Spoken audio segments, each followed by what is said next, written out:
There is a moment, quiet and almost unseen, when the empath stops taking in pain that was never meant to be theirs. It does not look dramatic from the outside. There is no loud fight, no final argument that explains everything in a clean way. But from a psychological point of view, it is one of the most important shifts a human being can go through. Until that moment, the empath has shaped their identity around endurance. They believed, often without realizing it, that love meant tolerating discomfort, that understanding meant erasing parts of themselves, and that if they could just carry enough emotional weight, something would eventually change. That belief comes from a good place, but when it is taken advantage of, it becomes destructive. Empaths often carry far more responsibility for other people's emotional states than is healthy. They feel before they think, and they blame themselves before blaming anyone else. In relationships with narcissistic personalities, this becomes a perfect trap. The narcissist pushes responsibility outward, the empath pulls it inward. Over time, the empath becomes a kind of psychological shock absorber. They soften conflict, absorb chaos, and translate cruelty into excuses that make it easier to survive. And this is important to understand. They do not do this because they are weak. They do it because they are thoughtful, deeply empathetic, and strongly driven by meaning and connection. Those same traits, when left unprotected, turn into vulnerabilities. No system can absorb endless pressure without changing its structure. This is true in machines, in the body, and in the mind. Eventually, the empath reaches a breaking point, not marked by anger, but by awareness. Something finally clicks into place. They see that the pain they have been carrying is not accidental, it is not temporary, and it is not leading toward growth or healing. They begin to see the pattern clearly. They understand that their compassion has been turned into a tool used against them. When this realization happens, the mind does not fall apart. It adjusts. It recalibrates. This is where many people misunderstand what comes next. They expect rage, bitterness, or revenge. But what actually appears is far more unsettling: emotional withdrawal. The empath stops explaining themselves. They stop defending their feelings. They stop trying to be understood by someone who gains power by misunderstanding them. This is not cruelty. It is the return of balance. The empath slowly redirects energy back toward themselves, toward self-respect, inner alignment, and truth. This shift is quiet, but it cannot be reversed. At this point, the empath no longer measures their worth by how much pain they can endure. Instead, they begin to define themselves by what they will no longer accept. That difference changes everything. Endurance without purpose leads to resentment. Boundaries guided by values lead to strength. The empath does not lose their heart. They become precise with it. They stop giving unlimited access to their inner world to someone who has learned to control emotions rather than respect them. To the narcissist, this feels like abandonment or betrayal. In reality, it is survival. Here is the deeper psychological truth. When the empath stops absorbing pain, the narcissist is forced to face it alone. There is no buffer anymore, no interpreter, no emotional translator to soften reality. The empath's silence turns into a mirror, and mirrors are dangerous to people who survive by twisting the truth.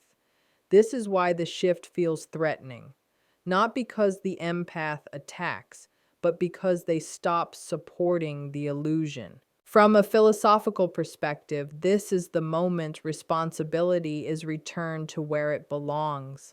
The empath no longer volunteers to carry burdens that are not theirs. They realize that love without limits is not virtue, it is disorder. True compassion needs structure. It requires the strength to say no, even when guilt is screaming yes. That strength is only built after suffering has fully done its work. What comes out of this is not a cold or ruthless person. It is a grounded one. Someone who understands that empathy must be guided by truth, or it becomes self-betrayal. The empath learns that saving themselves is not an attack on others. It is an act of moral responsibility. And once this lesson is learned, it cannot be forgotten. If you are standing at that silent breaking point, understand this clearly. You are not becoming distant or uncaring. You are becoming whole. The moment you stop carrying what was never yours is the moment your life starts moving forward with strength, clarity, and steady self-respect. Once the empath reaches this internal limit, something subtle but powerful follows: moral clarity. This is where the dynamic becomes truly dangerous, not in a loud or explosive way, but in a calm, controlled, almost surgical way. Narcissistic aggression is noisy. It depends on confusion, emotional overload, intimidation, and constant distortion of reality. Moral clarity, on the other hand, is quiet. And because it is quiet, it is deeply destabilizing. A narcissist functions best in fog. They thrive where meanings are unclear, where responsibility can be shifted, where every confrontation turns into an argument about tone instead of truth. They provoke emotional reactions because reactions are easy to control. Anger can be reframed as abuse. Pain can be dismissed as weakness. But moral clarity clears the fog. It reduces everything to simple truths. What is happening? Who is responsible? What behavior will no longer be allowed? There is nothing dramatic about this, and that is exactly why it works. When an empath gains moral clarity, they stop arguing about their value. They stop negotiating basic respect. They stop trying to convince someone to care. This withdrawal from justification is deeply threatening to a narcissist because narcissistic behavior depends on engagement. It needs conflict. It needs emotional investment. It needs you to explain, defend, or fight. Moral clarity removes the need to engage at all. It is not about winning the argument. The argument itself stops mattering. Psychologically, this marks a shift from emotional reasoning to value-based reasoning. The empath begins making choices based on principles instead of feelings. This does not mean feelings disappear. It means feelings no longer overrule truth. This is a mature developmental step. It is the difference between asking, "How do I keep the peace?" and asking what is right and what happens if I continue to tolerate what is wrong. That single change reshapes everything. Narcissistic aggression may look powerful, but it is reactive. It is driven by fear of exposure, fear of being insignificant, fear of losing control. Moral clarity is proactive.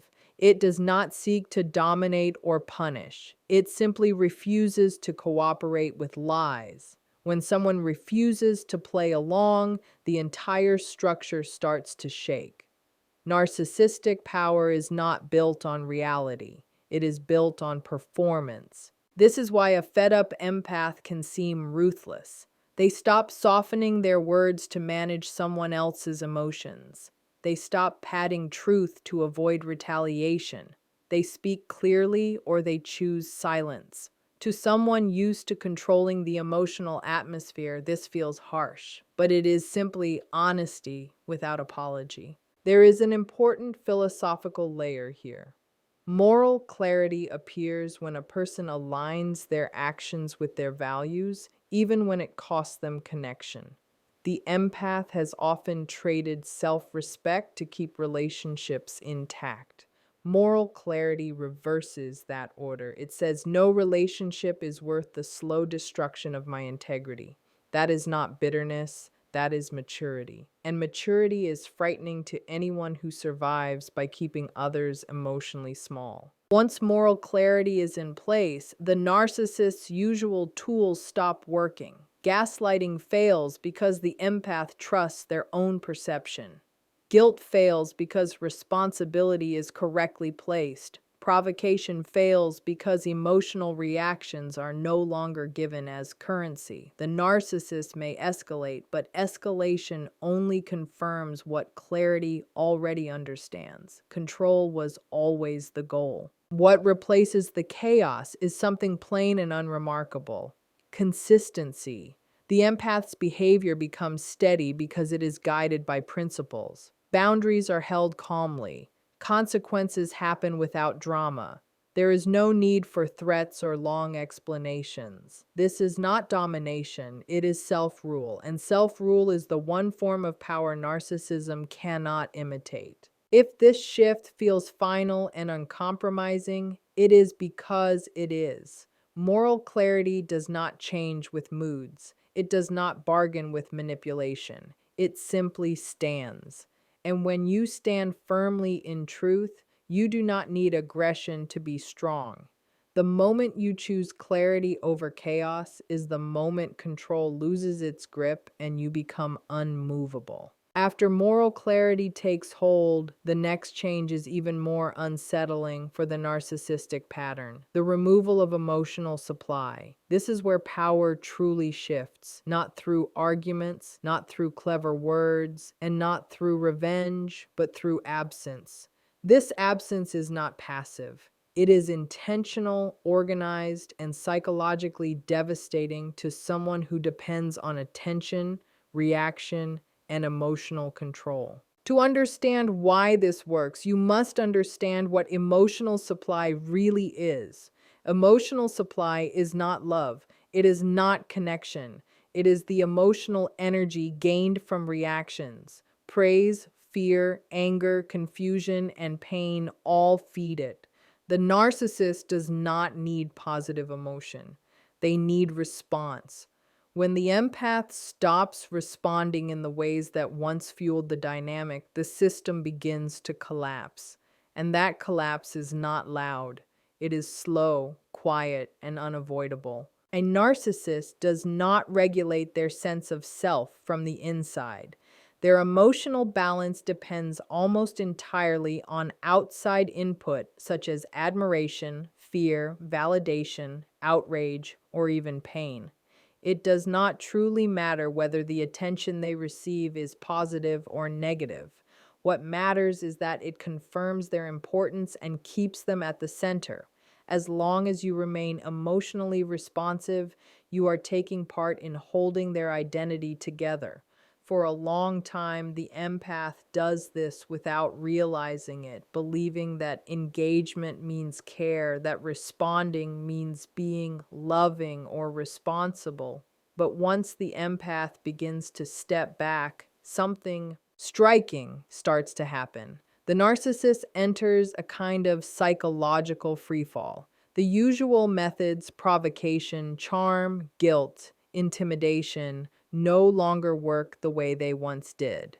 There is no echo, no emotional return, no reaction to feed on.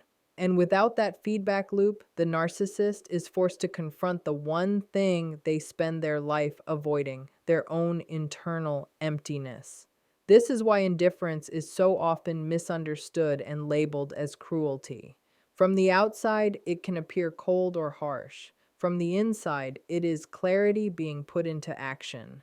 The empath is no longer giving away emotional energy to someone who consumes it without giving anything back. They stop reacting, they stop explaining themselves, they stop performing emotional labor for someone else's emotional regulation. This withdrawal is not done as punishment. It is done as a way to reclaim personal agency. Psychologically, this marks a shift from an identity built around others to an integrity rooted in the self. The empath learns that being emotionally available to everyone is not a virtue. It is often a lack of discernment.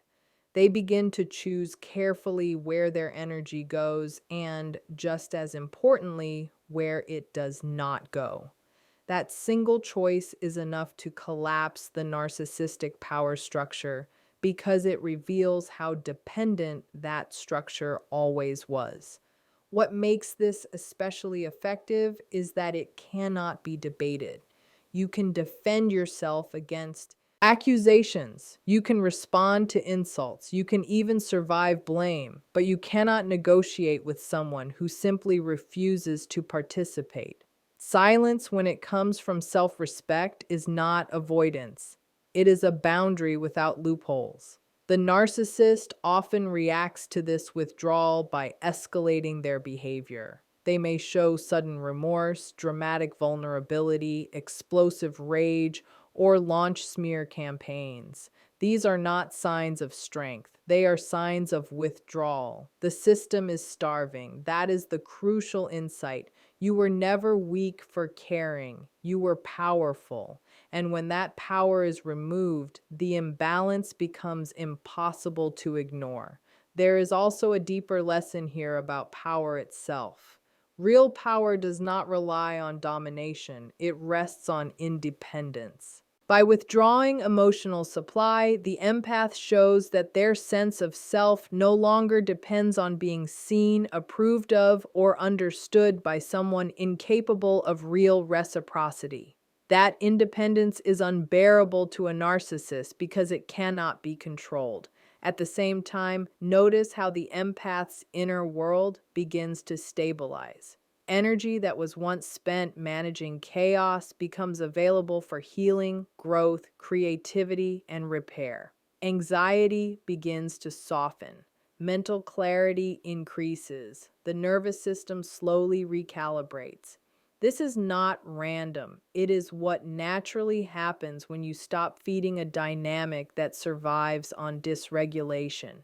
Here is the paradox. The less you try to affect the narcissist, the more impact you actually have, not because you are manipulating, but because you are no longer available to be manipulated. The narcissist may never clearly name what they have lost, but they feel it deeply. Something essential is missing.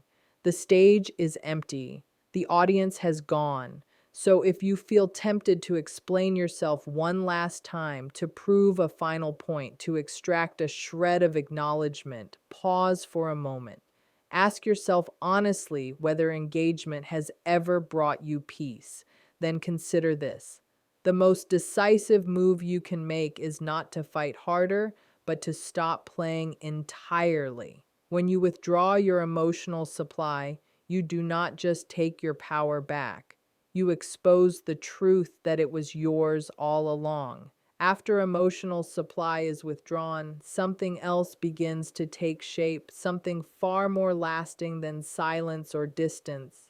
Boundaries form not as rules written in anger, but as structures forged through lived pain. That difference matters deeply because boundaries built on theory can be argued with. Boundaries built on suffering cannot. They are unbreakable precisely because they live in the body, not just in the mind. An empath who has been deeply hurt does not set boundaries casually.